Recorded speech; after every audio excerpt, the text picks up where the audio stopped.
Thanks. And it is my distinct pleasure to be invited to moderate this session, which is on Jewish and Christian feminist ritual innovation.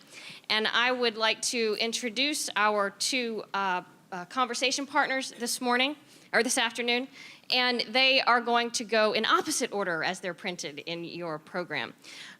So on my extreme right, we have Diann Neu. Diann is one of the co-founders and the current co-directors of WATER, and WATER is an acronym for the Women's Alliance for Theology, Ethics, and Ritual. And much of her life is spent around reconceptualizing ritual and tradition and looking for feminist interpretations and new ways of engaging in liturgy. And her book is for sale out in the lobby, New Feminist Christianity, Many Voices, Many Views, which she co-edited with her co-director, Mary Hunt. So we're delighted that you were able to come and join us today. Second, in the conversation today will be Vanessa Ochs. She is an anthropologist teaching at UVA, and her work also is oriented around ritual innovation. And I don't have a copy of her new book because this is an older book called Inventing Jewish Ritual, but she has a brand new book that is coming out very soon with the Princeton series of Lives of Sacred Texts, and it's Passover Haggadah. And it's also a great joy to share that she was ordained as a rabbi last year. So we will now engage in some conversation around ritual innovation. Thank you so much. Thank you for the invitation to be here at this conference with each of you. Thank you for this time to be here at Elon. I've heard about it for a long time. My daughter's babysitter is a graduate of Elon. She lives right across the street.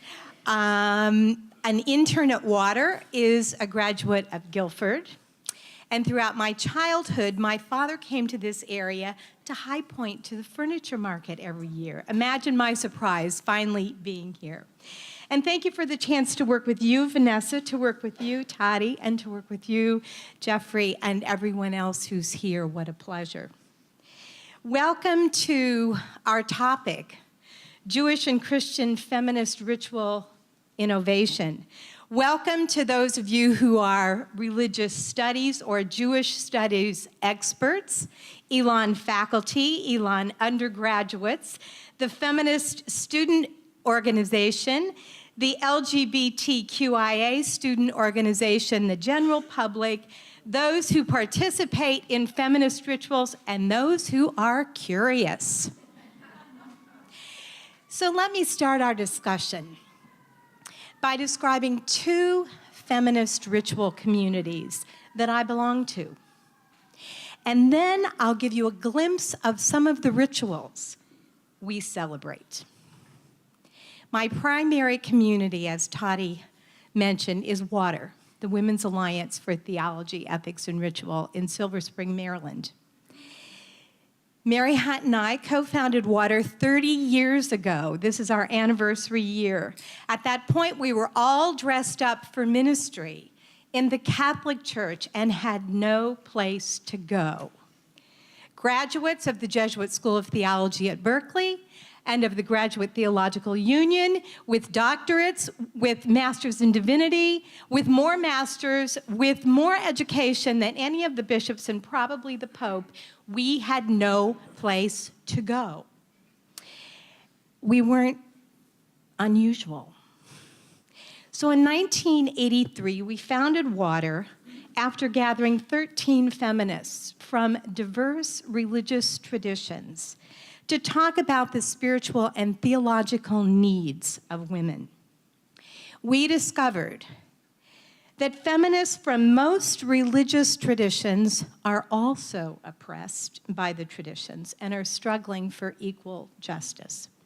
So we created a feminist religious educational center to respond to the theological, ethical, and religious needs of women. that, of course, affect families and affect men and affect children. Creating feminist rituals is at the center of our work. SAS is my local feminist ritual community in the greater Washington, D.C. area. Like many ritual communities in the late 70s and 80s, SAS grew out of a women's worship group that initially invited a male priest to preside at liturgy.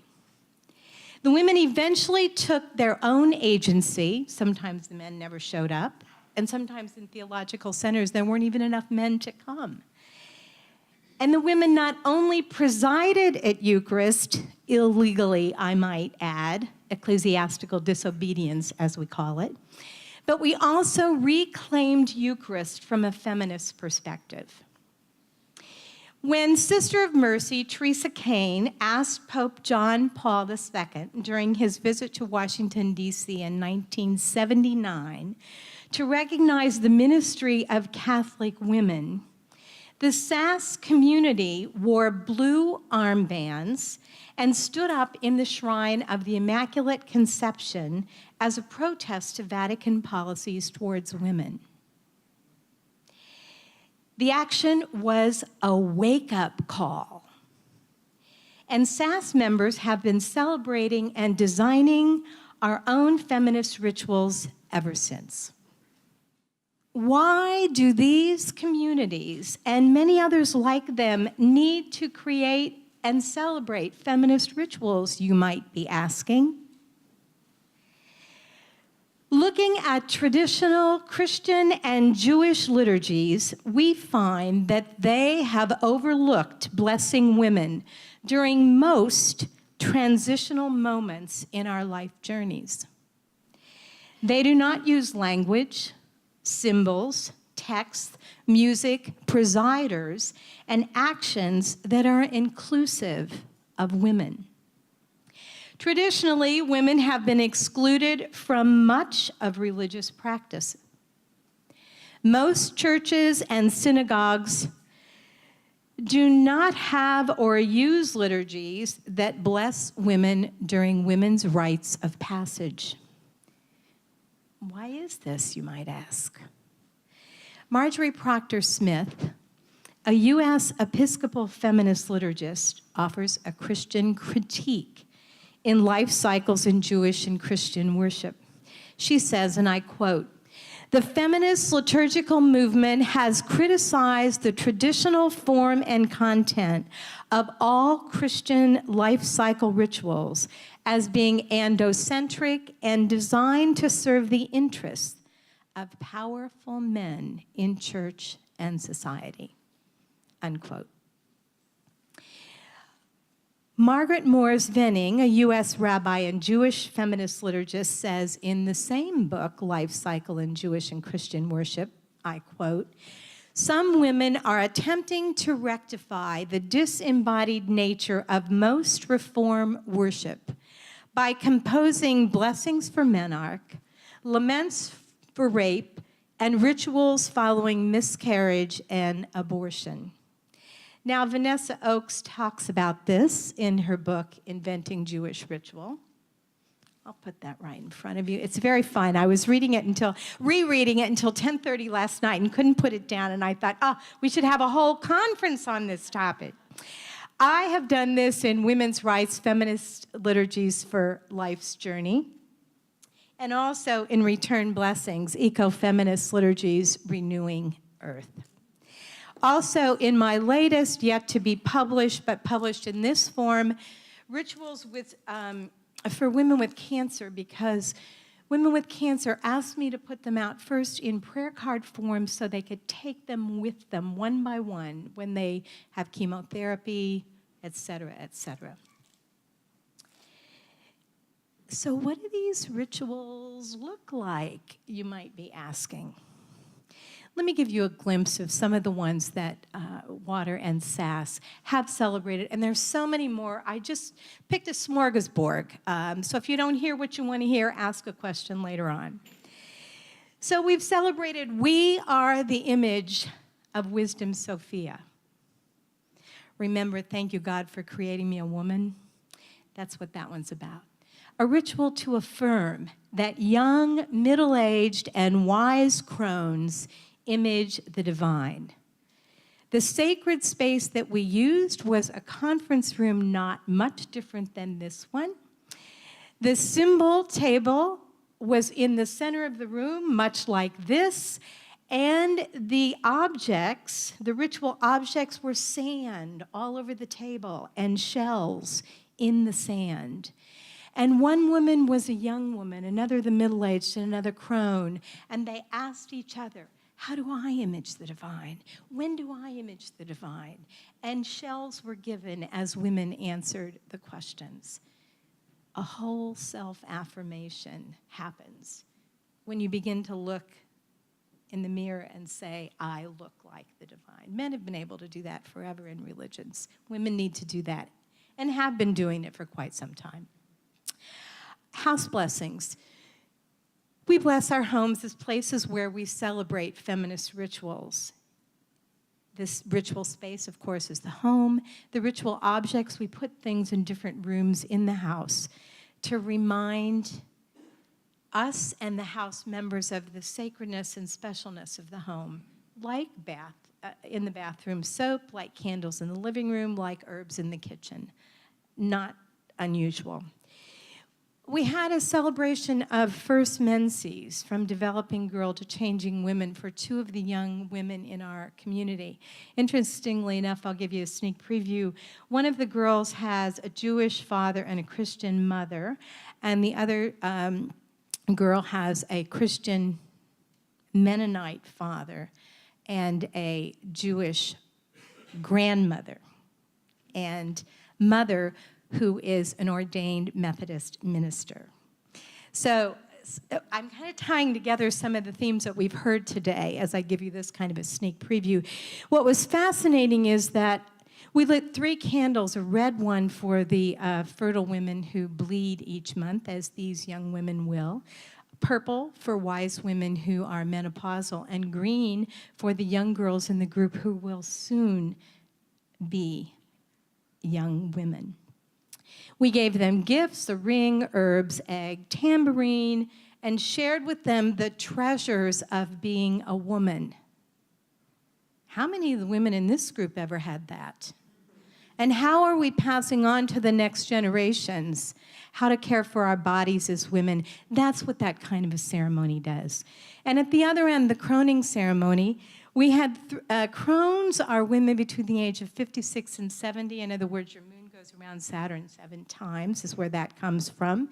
And we had 3 women who were in this celebration cohort, and we had a celebration at the Chesapeake Bay out on the pier of one of the members of the group, and each of these women wore a wreath of flowers. It was a really beautiful time of affirming that they are beyond their childbearing age, they are beyond menopause, they are beyond acting or being in a professional life. They are now mentors, they are wise women, and we gave them each a gift of a purple stole to match their crowns, if you will, and recognized and thanked them each for who they are and what they have given and what is yet ahead for them. We journeyed with one of our members, Deb, who at 52 was dying and died of cancer.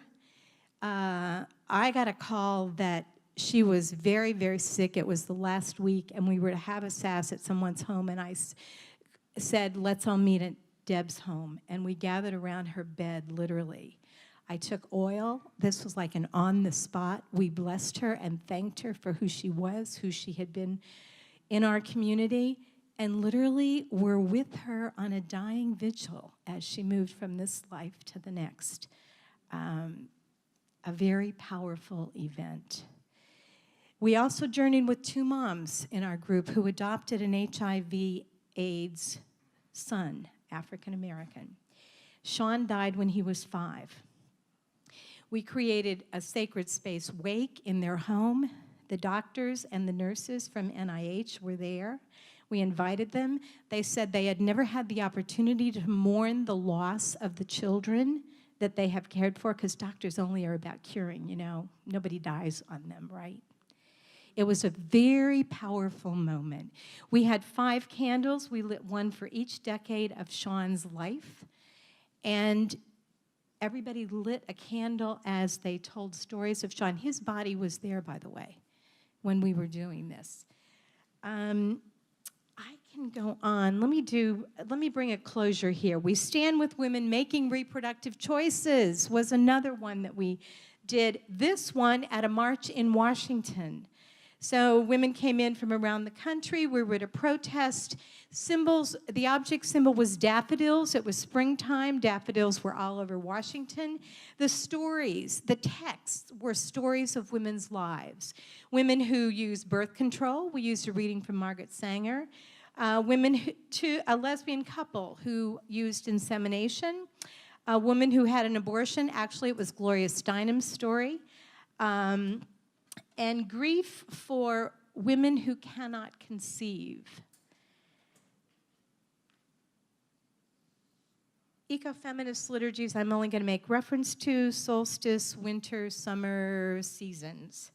Cancer, I'm going to give you a glimpse. I got a phone call from Liz, a colleague, saying, I just discovered I had breast cancer. Help. What prayers do you have? I said, oh my God, Liz, I don't. Let's create them together. I'm a firm believer you don't create anything without a community to create it with you. So I called together women I knew who had breast cancer initially, and other women with cancer said, count me in. So we created rituals, and here would be one that could cross all kinds of healing.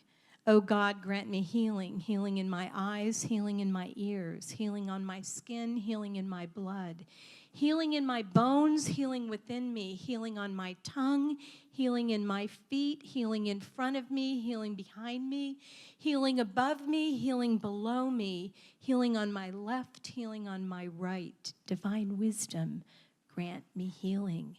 Healing in my hands, healing on my face, healing in my breasts or where they used to be, healing in my ovaries or where they used to be, healing in my womb or where it was, healing in my lungs, healing in my heart, healing in front of me, healing behind me, healing above me, healing below me, healing in my body, healing in my soul.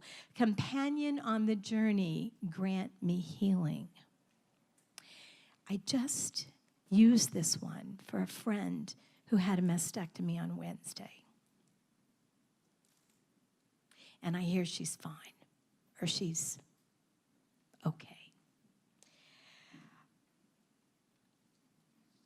Weddings. I'll give a glimpse to say that we've had 2 same-sex marriages in our community since DOMA passed in June. I'm in Maryland, so in Maryland it's okay.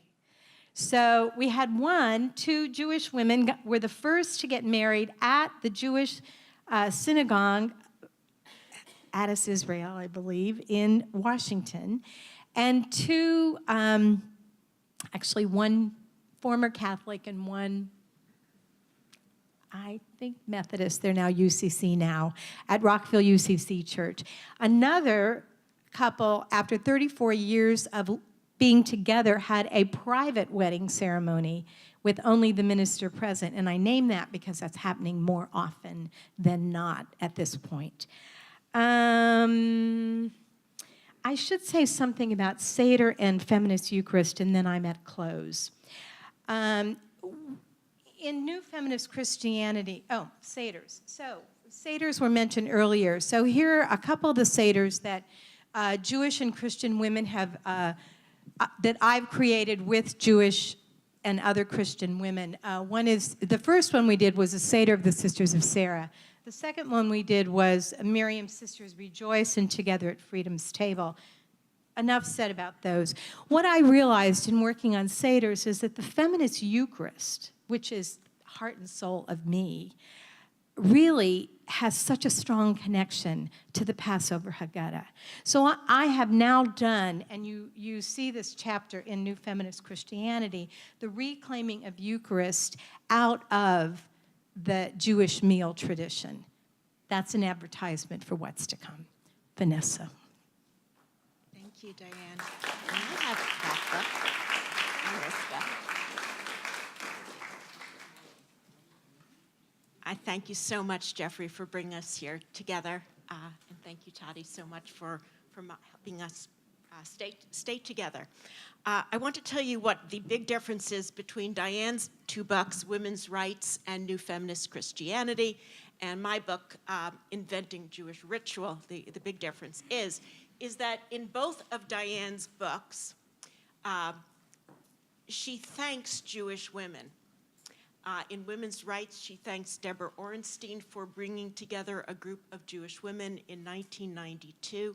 It was an amazing being brought together. We met in Ojai, California, in order to think about how Jewish women ritualize, how to create rituals well, and how to write about it.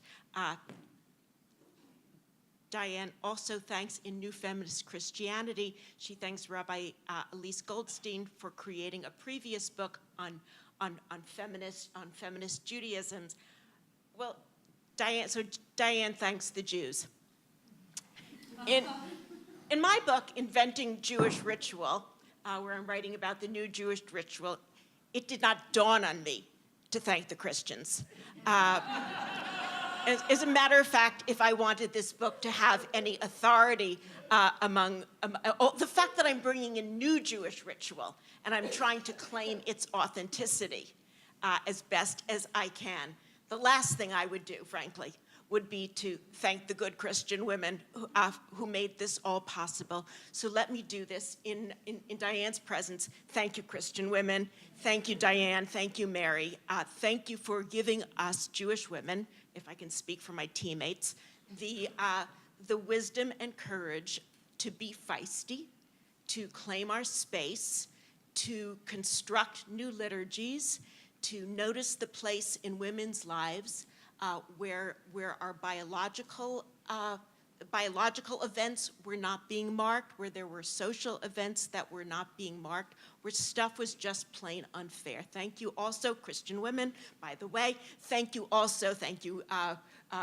Elizabeth Schuster-Fiorenza. Thank you, Mary Daly. Thank you all those ladies for noting, for letting us, for giving us the language to talk about exclusion from sacred texts, the women's exclusion from sacred texts, and how to find our way back in through mechanisms such as hermeneutics of suspicion, hermeneutics of forgiveness, giving Jewish women the vocabulary to be able to turn to our own ritual lives, turn to our own sacred texts, and figure out, so what do we do now? How do we create a strategy for number one, finding a way to stay inside still and not leave?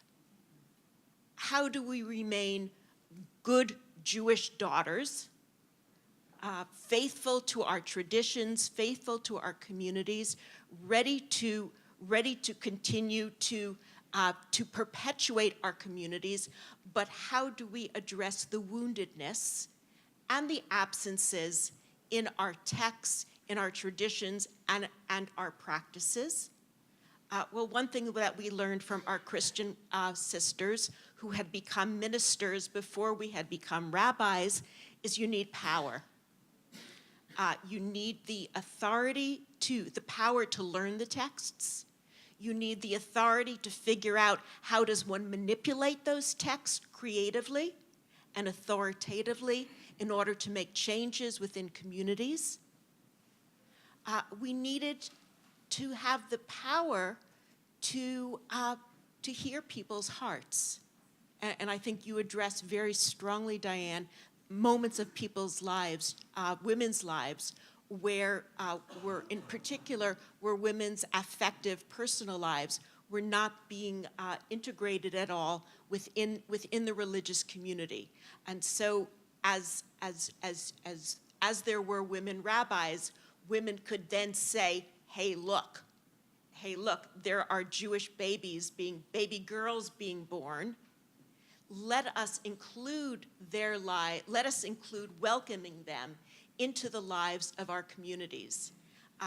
Let us, and now when Rabbi Clausen and I look at the rabbinical manual of the conservative movement, we see that under what to do for death, what to do for weddings, under what to do for birth, there is what do you do for a boy's birth, and what do you do for a girl's birth, a simchat bat or brita or brita bat.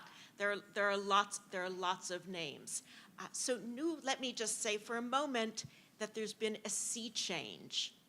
The fact that what were once called feminist rituals, outrageous rituals, cutting-edge rituals, are now just part of the plain old conservative movement's rabbinical manual. It's the stuff that you do. There's even an authoritative way of doing it.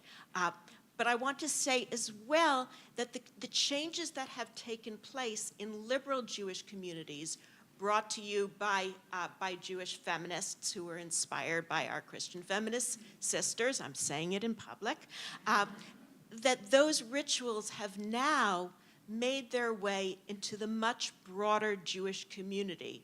So much so that Jewish women in an ultra-Orthodox school in Jerusalem, in Chicago, in Toronto, now mark the bat mitzvah of those girls, that when you turn 13 or 12 in a day, that there's a fuss made, that the women they may not be reading from the Torah the way the men do, but these women now have much greater knowledge in Torah and Talmud. There will be something, mazal tov, the words congratulations will be spoken. There will probably be a su'udat mitzvah in their families. There will probably be a special meal and gifts. Something will be done.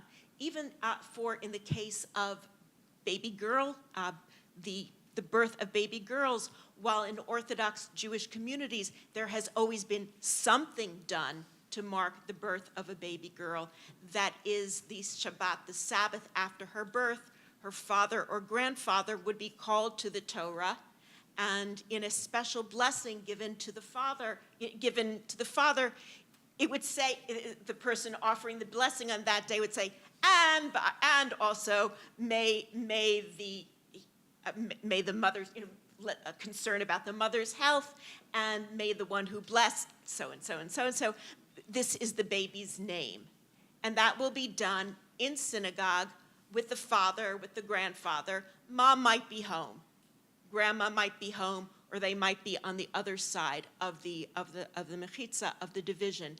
Now, in just about all Jewish communities across the board, there is some sort of celebration. If it's not done in a synagogue or if it's not done in a private home, there is still some kind of a marking of the birth of a baby girl. It doesn't just happen and it's forgotten.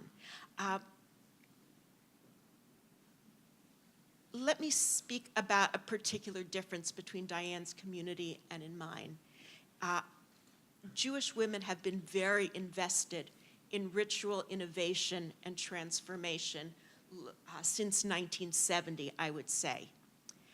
And in the last years, particularly as the number of women in the rabbinate, women who are cantors, has risen, particularly as there are more and more women who are Jewish feminist scholars in the academy, I would say that that more energy has been placed by those women not on women's groups and new moon groups and Jewish women's consciousness raising groups, but rather the larger change has come in integrating everything that we have learned through that work into the broader Jewish community. And I give just one example. I'm looking these days at a Machzor, which is a high holiday prayer book. And this is one that the Reform movement of Jews is, a liberal movement of Jews is creating right now. So this is a draft. And if I open up the front cover of the draft, I'll see that it is definitely a Machzor that is created by committee. All of these names, see all this small print. These are all names, but at least the good, and to truth be told, it feels a little bit, it's still in process. It feels like a prayer book created by committee. But the good news, at least, is that half the people on that committee are women. And that's truly important, that the liturgists are women, and that the liturgy contains a goodly amount of prayer and poetry that has been written by women. Also, that the liturgy reflects something that we also learned from our Christian women friends. The liturgy reflects a variety of images of God, a God who is immanent and a God who is transcendent both. And then there are really curious things, and I'll just end my part right now. There are truly curious things in this prayer book. On one hand, and this is on the Yom Kippur, the Day of Atonement evening service, so the Night of Atonement, we call it, there is a new prayer which goes, Master of wonders, Mother of all souls, forgive us the doors we close too soon, the darkness in our hearts, our loss of hope. Pardon our distraction, our deaf ears to the pleas of the poor, and help us atone. Those of you who are familiar with the liturgy can see how someone might come up with such a poetic rendition and how intriguing to call God the mother of all souls. Next comes the prayer Avinu Malkeinu, a very important prayer in the High Holiday liturgy. Avinu Malkeinu, it says in transliteration, Almighty and merciful, listen to our voice. And it goes on and on and on. What's missing in this text, and I'm looking at it as carefully as I can, Avinu Malkeinu means our Father, our King. And nowhere is that translated, as if it might hurt to speak aloud the patriarchal past that is embedded in these prayers. So the question I would ask as a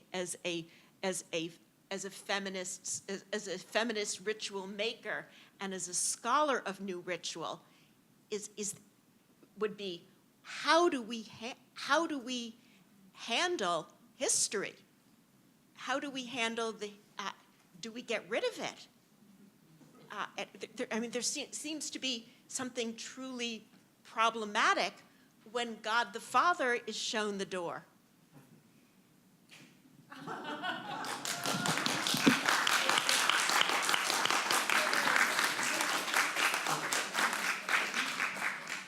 Thank you both. They've asked to have just a minute to respond to each other, and then we'll open it up. We have about 8 or 9 minutes left. So. Thanks, Vanessa. We need to keep talking. What a pleasure. You reminded me of several things. One of them is you started just at the end to talk about the effects on traditional Jewish and Christian rituals. I mean, the difference between us is you have access and I don't, basically. But the rituals themselves have had access. And I think we haven't said specifically enough, and you started to, so I just want to accentuate it.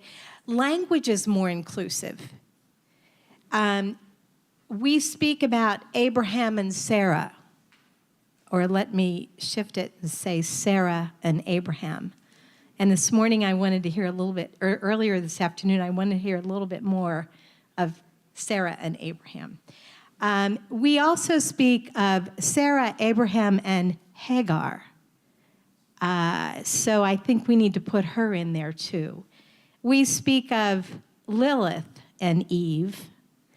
We speak of women and men. We speak of foremothers and forefathers. And that's a challenge I want to give to all of us in our research, in our teaching of students, to be sure that we raise up that kind of inclusivity for the generations that follow us, because it's one that our current generation, it's a gift from our current generation, let me put it that way. What about inclusive caste? You're a women rabbi. I'm not a Catholic priest. Women are ordained in ministry. Jan, I presume you are. Episcopalian priest, okay. So we have women in leadership roles. We've talked about inclusive ceremonies. Roman Catholic women are allergic to priesthood at this point. When I graduated from the Jesuit School of Theology in 1980, I thought I was going to be one of the first Catholic women ordained in this country, if not the world, because Jan and your cohort, the Episcopal women, were ordained in 1974. We thought the Spirit was with us. Oh my God. With the abuse that hit the central air conditioning over the past 10 years and had been going on, I realized that in my ministerial life, the men in my tradition have had their thumb on abuse my entire ministerial life, which has meant that everything that I stand for and believe in and work for has little hope for getting out underneath that thumb. Now, why would I, as a Catholic woman, want to go in and clean up the mess the men have made? Now, yes, all eyes are on Pope Francis at this point, but he is asking for a theology of women. I mean, really, you know, when they wanted to do a theology of women like 25, 30 years ago, we said, do it on sexism.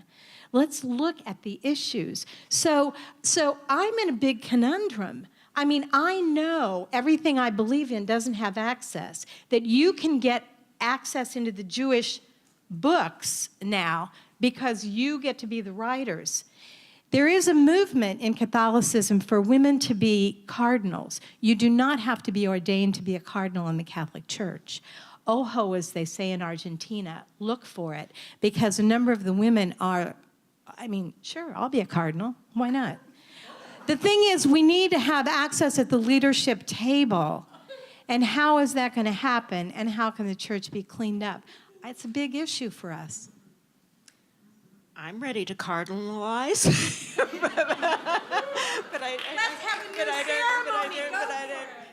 But I don't think I have any. I don't think I have that authority. I don't think anyone has that authority here. I just feel tremendous pain. You know, I feel just tremendous pain because I don't know that I would have had the faithfulness to have remained within my own tradition if I had to face all that you faced. You've done so with great courage and generativity. Let me give one response. That's why we created Women Church, by the way. For those of you who know the Women Church movement, Elizabeth Schussel-Fiorenza, at a conference when I was on staff at the Center of Concern in the 1980s, 1982, she used the term ecclesia of women. I said, Elizabeth, that's such a mouthful. Let's translate it. So I said, let's call it Women Church. So I was the one who gave gave translation, shall we say. And Women Church is a movement, Catholic women and other women. Church is problematic, I realize, in this group and in many other groups as well, but it's where it was in 1983. But the question is, how are our spiritual needs met? If we're going to have time for any questions, we need to move on to that. So I think if we could take 2 or 3 questions.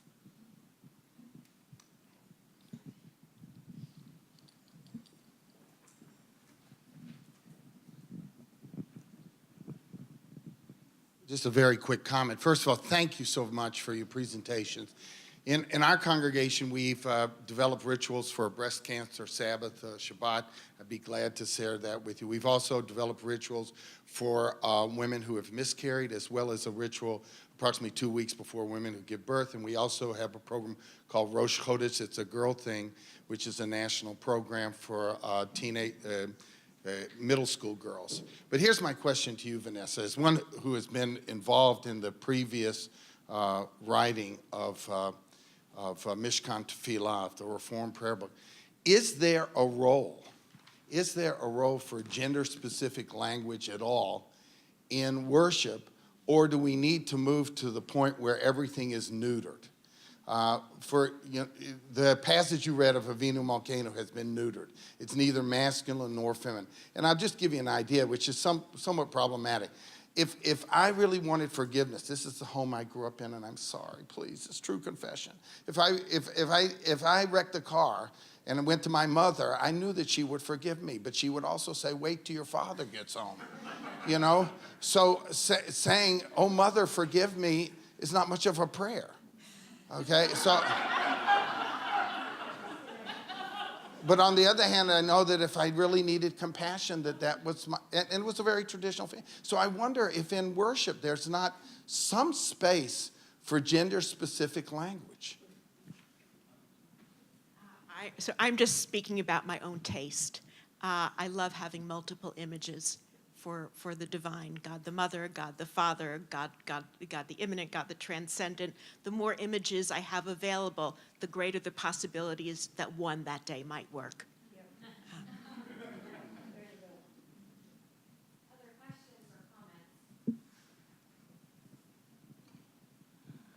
I love all the discussion about creation of new ritual, innovation of new ritual, and I've been thinking specifically about Orthodox Jewish women who are now going through rabbinical training but not being named rabbi, being named maharat, and about this separate space that's being carved out for women. But I have to wonder if that is as beneficial as would be calling women rabbis, having the same rituals, the Eucharist-type rituals, that can be for women, is separate but equal with having the new innovation as much as we want as purely equal for either of you.